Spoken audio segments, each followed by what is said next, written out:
How goes it? I'm Will Maxwell, and this is What Did We Miss? This is the segment where I tell you the stories WWAY did not, and the Super Bowl victories your Gray Sports Almanac did.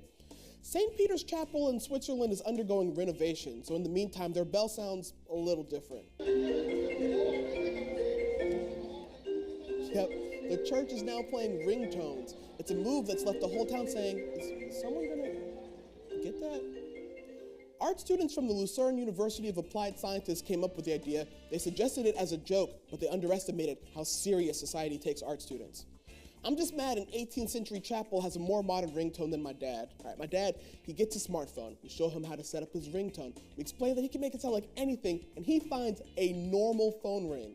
Like if someone under 18 heard this ring, they wouldn't know what it is. Maybe they'd check to see if a bike was coming up behind them. All right, I'll get back to the news.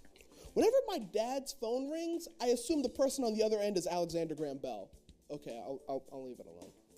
The chapel will keep the ringtones until the end of July. No word on when they'll replace the stained glass windows with Snapchat filters.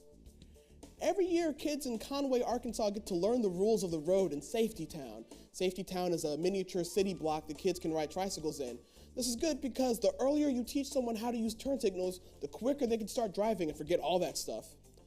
I like this, but it doesn't give an accurate view of what it's like to share the road with pedestrians.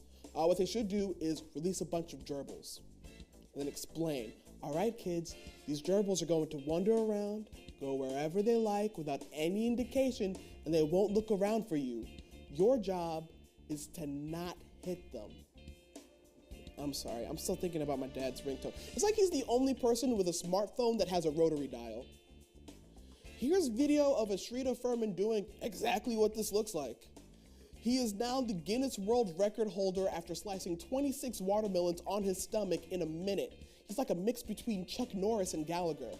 How is this a category? It's so much risk for not a lot of gain. This feels like a bachelor move. Like this is what it looks like when a single man realizes he doesn't have a cutting board in his apartment.